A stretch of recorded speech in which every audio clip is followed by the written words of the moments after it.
C'est un nouveau venu dans le paysage des prix littéraires, le prix littéraire panamazonien.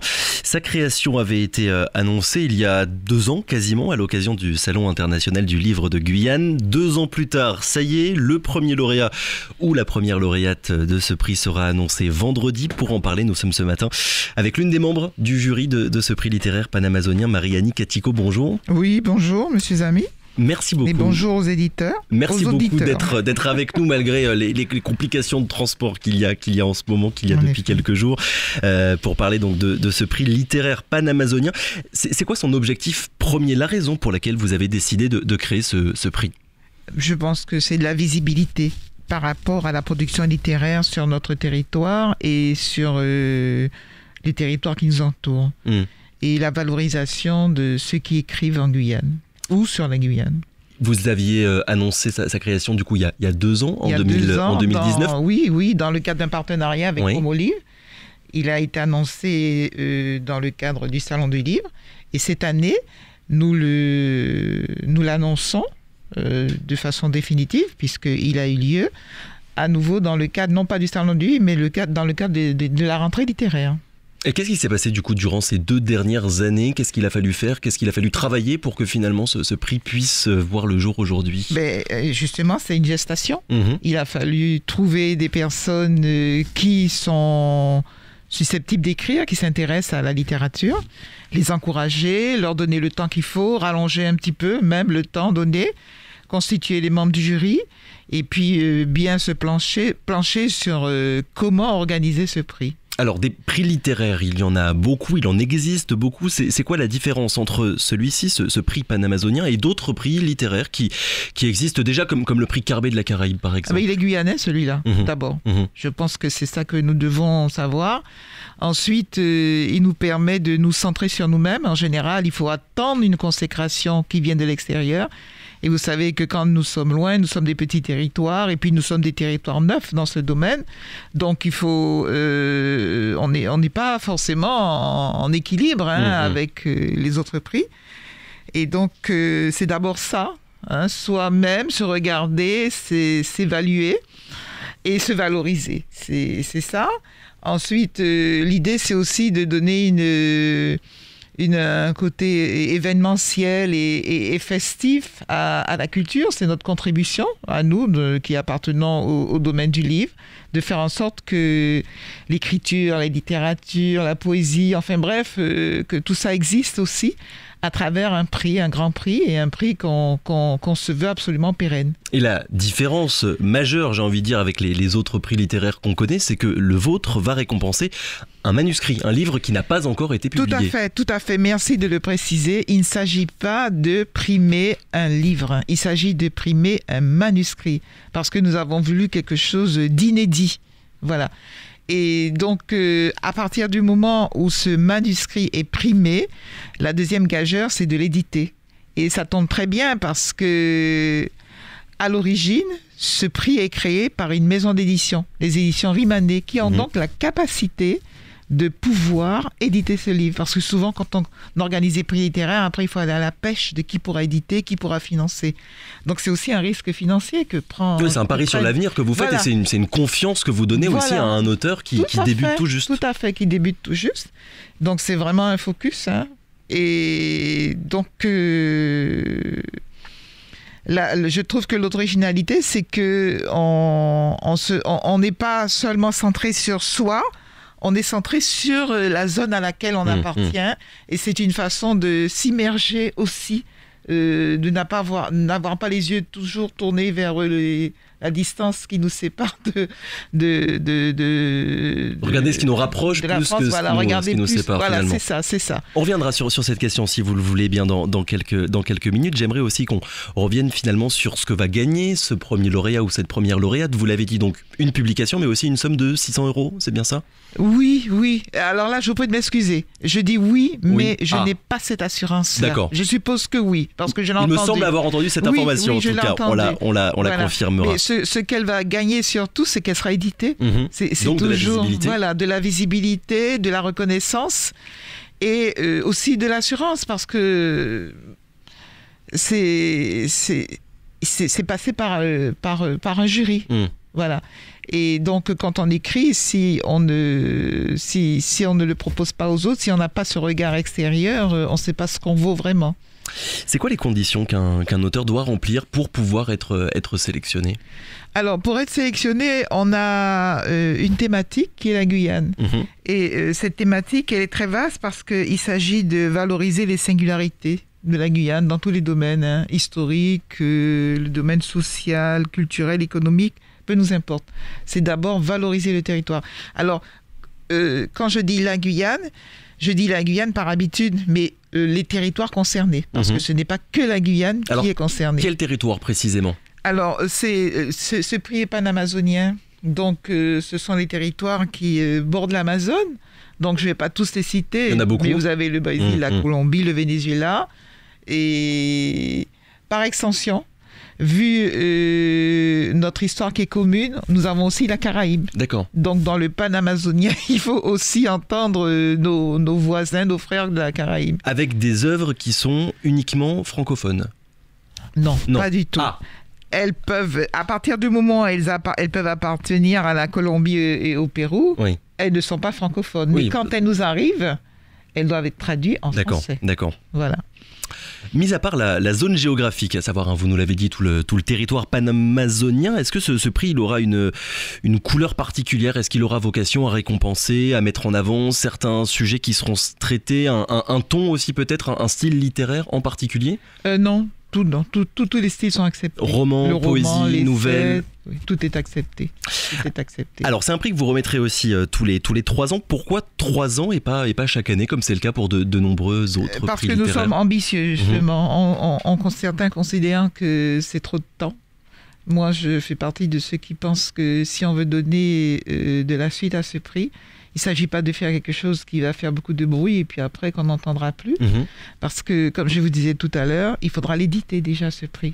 Donc, même si c'est Rimané, la maison d'édition, qui va éditer ce prix, il faut trouver les fonds, il faut faire les corrections, il faut donner du temps à cet auteur de revoir un petit peu son document pour qu'il soit... Ah oui, c'est la question que j'allais vous poser. Est-ce qu'une fois que vous recevez le manuscrit que vous avez, que vous choisirez de récompenser, est-ce qu'il pourrait y avoir des petites notes, des petites choses à corriger ? Tout à fait. D'abord, c'est quand on édite un document, il faut toujours le corriger. La maison d'édition demande toujours ça. Et ensuite, dans l'organisation du prix, il y a une résidence d'auteur pour la personne afin qu'elle passe du temps tout à cette correction. Alors, pour continuer sur la lignée des 3 ans, et il nous faut, nous aussi, laisser du temps aux futurs auteurs pour pouvoir écrire. Eh oui, voilà. Ça prend du temps. Ça prend du temps aussi. Et je crois que, inévitablement, d'un prix à un autre, il y aura à faire pour qu'ils prennent vie, pour qu'ils s'implantent, pour qu'ils irriguent la vie locale. Puisque notre objectif est de mettre un auteur en valeur, mais c'est aussi de mettre en valeur toute la chaîne du livre. Puisqu'on a l'auteur, l'illustrateur, l'éditeur, ceux qui le diffusent, les bibliothèques, les librairies, tout ce qui s'ensuit. Donc, vous êtes en partenariat justement avec tous ces établissements-là ? On souhaite que ce prix favorise ces divers partenariats. Pour le moment, on ne sait pas encore comment, mais il est sûr que ça fera du mouvement. Et si on prend du temps, ces 3 ans, c'est aussi pour pouvoir permettre ce lien qu'on souhaite faire autour du prix. Avec une volonté d'ancrer le prix dans le temps pour que ça devienne une habitude, un moment fort pour la littérature guyanaise. Voilà. Donc on l'a dit, le premier lauréat sera annoncé, ou la première lauréate d'ailleurs, sera annoncée après-demain vendredi. Mais en amont, comment ça s'est passé la sélection ? Vous aviez reçu combien de manuscrits ? On en a reçu 5. Il y en a un qui est arrivé trop tard. D'accord. On ne l'a pas gardé. Et le jury s'est penché sur ces manuscrits au mois de juillet. On s'est réunis à plusieurs reprises pour pouvoir s'entendre sur les critères. Et après, chaque membre du jury a travaillé individuellement. On ne s'est pas vu en amont pour pouvoir juger des textes. Et après, une fois qu'on a remis résultats, nos avis. Oui.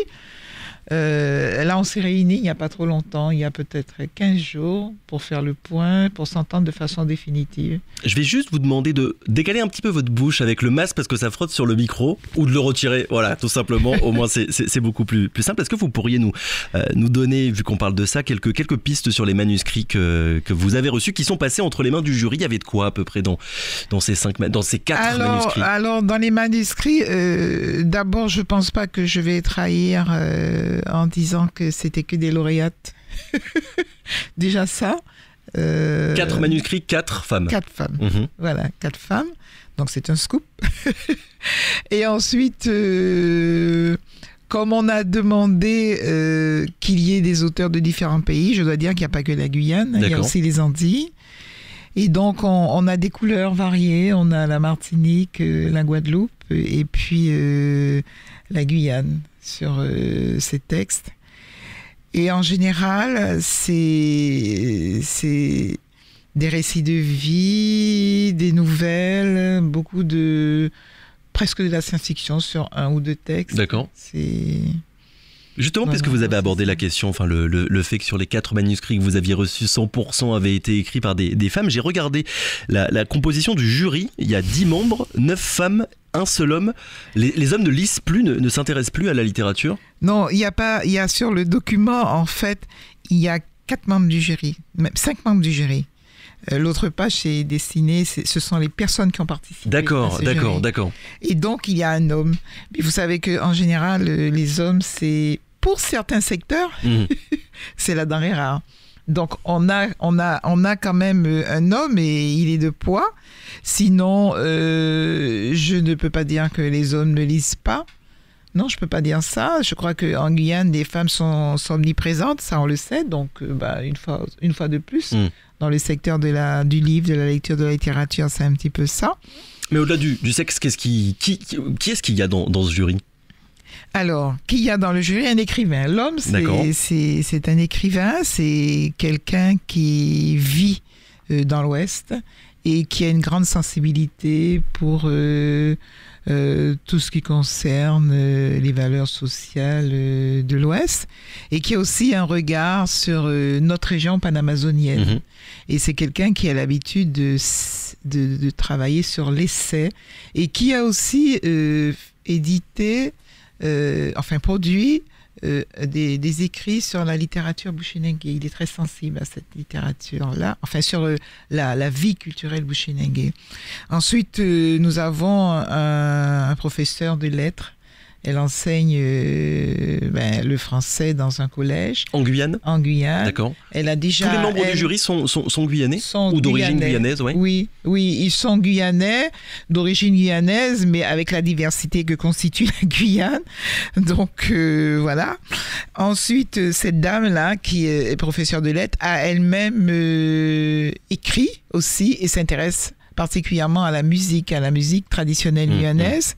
Ensuite, la deuxième dame, c'est quelqu'un qui a toujours milité dans le domaine du livre et de la lecture, qui a dirigé une bibliothèque. La troisième, excusez-moi, c'est pas grave. C'est quelqu'un qui est dans le théâtre, dans la poésie, qui a édité beaucoup de textes poétiques et qui monte des pièces de théâtre, qui est comédienne aussi. Et la quatrième femme, c'est moi-même. Et j'ai toujours été, de par ma profession, dans le domaine du livre, puisque je suis conservateur honoraire de bibliothèque et que j'ai toujours dirigé la bibliothèque Alexandre Franconi depuis de nombreuses années. Donc 5 passionnés de littérature, mais chacun à sa manière finalement. Chacun a une entrée. Chacun a une entrée. Ce prix amazonien, ce sera pour quel lecteur? Est-ce que vous souhaitez toucher un certain public exigeant qui lit beaucoup ou bien un livre grand public? Moi, je crois que c'est plutôt un livre grand public. En général, quand on édite, quand on fait paraître quelque chose, on souhaite avoir un maximum de lecteurs. Évidemment. Donc, ce ne sera pas une édition fermée, c'est tout public. Et d'abord, un public qui s'intéresse à la Guyane. Donc, je dirais un public guyanais et puis un public qui a connu la Guyane ou un public qui viendra en Guyane. C'est surtout ça. En fait, on veut être, à travers ce prix, témoin témoin de ce pays, témoin de ce territoire, à travers son histoire, ses langues, ses cultures. Voilà. Donc, ça manque aujourd'hui. Il y a un manque aujourd'hui, à vos yeux, Marianne Katico, de soutien des auteurs, notamment guyanais, puisqu'on est en Guyane, un manque de reconnaissance aussi sur le plan littéraire. Absolument, absolument. On le sait. La culture, c'est vaste, c'est riche, de par la nature, de par les peuples qui composent la Guyane. Mais après, les pratiques culturelles, elles sont diverses et variées, mais le domaine du livre, le domaine de la lecture n'est pas très, très développé. Donc, il faut encourager, il faut donner de la visibilité, et puis il faut Votre prix littéraire, sur ce point, pourra changer les choses et donner... Absolument, parce qu'à partir du moment où on est valorisé, on est satisfait, et puis d'autres regardent, voient, et c'est souvent des histoires qui démarrent comme ça, hein, de par mon expérience. On commence par un prix, et puis après on s'essaye à autre chose, et puis on continue à écrire, quoi. Donc si ce prix est pérenne, parce que c'est le deal qu'on a, hein, si ce prix continue, je crois que ce sera un rendez-vous régulier que l'on donnera à tous ceux qui ont envie d'écrire, envie de lire, envie de découvrir. Et puis on verra bien. Merci beaucoup, Marianne Katico, d'avoir été avec nous ce matin pour parler de ce prix littéraire panamazonien. Merci de nous avoir reçus. On le rappelle, le premier prix, le premier lauréat sera annoncé vendredi. Quelle heure ? Vendredi 22 octobre à 17h. Et ça se passe à l'Hôtel Mercure. Hôtel Mercure Amazonia, qui se trouve face au collège. Mais pas ouvert au public. Alors, ouvert au public, non, parce que nous avons 50 places pour respecter les conditions, et nous avons déjà bouclé notre liste d'invités. Merci beaucoup d'avoir été avec nous ce matin. Bonne journée. Radio Pays.